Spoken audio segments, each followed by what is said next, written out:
Call this summer celebrity. If you live in a neighborhood with a lot of kids, you know the sound of a scooter racing down the sidewalk. Click, clack, click, clack. Both of my kids used to ride their scooters around the block or at the park, and even to school. But in the early 70s, none of the other kids in my neighborhood had a scooter. I did, though. It was red with small, fat tires and a cargo rack over the back wheel.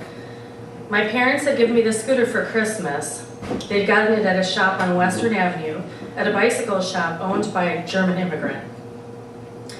The other kids on my block in Lincoln Square used to make fun of my German bike, which they called weird, because it didn't have a banana seat like everyone else's, and it had handlebars that went straight across, instead of the much cooler high-rise handlebars that kids used to have that they were kind of like a chopper.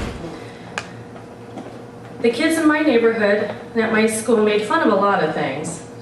That my parents were old enough to be my grandparents, that they spoke with funny accents, that my mother made me wear dresses all the time and tied prissy little scarves in my hair. But none of the other 7-year-olds owned a scooter, even one made in Germany, which somehow made it and my friendship more desirable. So sometimes I'd let the other kids ride it. I hated grade school a lot of the time.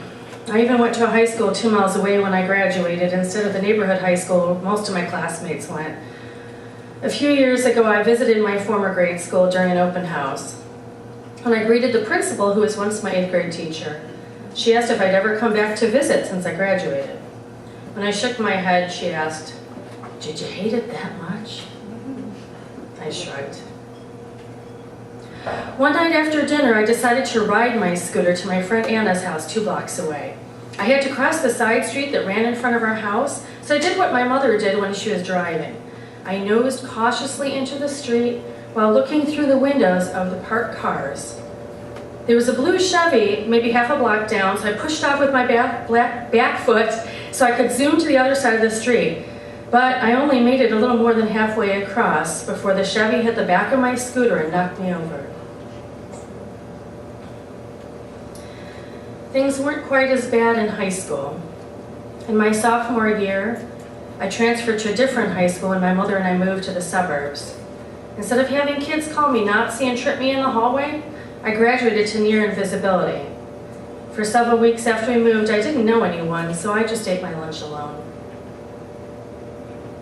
Our neighbor across the street, Mr. Schuler, was returning from a shopping trip when he heard the squeal of his Chevy's tires. When he saw me lying in the street, grocery bags dropped from his arms. Eggs cracked and yolks ran as he sped to my rescue. He scooped me up like some balding, middle-aged Superman and ran with me in his arms to the apartment building where I lived with my parents. He tried to ring the doorbell but couldn't manage with me in his arms. He couldn't have anyway, he was shaking so much.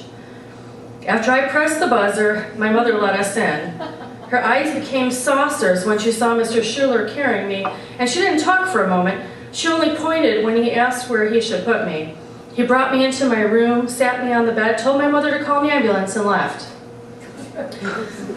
In the meantime, my father ran outside to talk to the driver who had hit me. The driver and his wife were senior citizens, although my father referred to them as old fogies. They were probably the same age as my father, but Daddy seemed oblivious to the fact that he was getting on in years and still tried to outrace any teenager who pulled up next to my dad at a stoplight and revved his engine. The driver and his wife came inside and I could hear them in the living room. The husband was near tears. "Oh my God," he kept saying. "I didn't see her until the last minute. She just dashed out. I tried to stop, but..." Then my father would interrupt. "It's okay, I'm sure you tried to stop." While this went on, my mother was supposed to be calling an ambulance, but she was so flustered she couldn't find the number in the phone book. Remember phone books?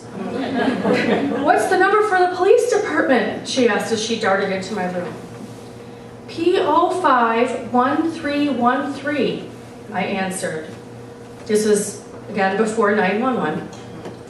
And she hurried out into the hallway where the telephone was. "But you're supposed to call the fire department," I shouted after her. She stopped and turned around. "Why?" "Because the fire department sends ambulances. We learned that in school. Their number is FI51313. My mother turned around again and ran to the phone. She kept repeating the phone number to herself. FI51313, FI51313. I listened to make sure she gave the fire department the right address. We lived about 3 blocks from the firehouse, so the ambulance arrived within minutes. The paramedics were really handsome, and I immediately developed crushes on both of them. One of them carried me out of the house and gently placed me on a stretcher. The whole neighborhood was watching, because they'd heard the sirens, and I sort of felt like waving. A few years ago, we went to my husband's high school reunion, and maybe 1/3 of the graduating class came to see old friends. But the comments in the alumni directory show a less than nostalgic view of high school. High school was one long, most embarrassing moment, one person wrote. If I could go back to high school for one day, I wouldn't, wrote another. If I could go back to high school for one day, I would ditch and go to a Cubs game. I would leave sick after first period. I would be glad it was for only one day. I would not go, no thanks. If I could go back to high school for one day, I would kill myself. One of my husband's classmates did kill himself after high school. Nobody seems to know why he committed suicide. They merely remember people picking on him, making fun of the way he talked and acted. Another woman revealed that she'd once seen someone from junior high temping at her office. She had avoided him by hiding in her cubicle, she said. She couldn't face him, let alone talk to him, she said, because her eyes welled up with tears at the thought of how she and everyone else had treated him. I don't remember much about the ambulance ride except that we drove the 1.5 miles to the hospital with sirens blaring. My mother rode with me and my father followed in the car. Despite everyone's panic, my worst wound turned out to be a bloody knee.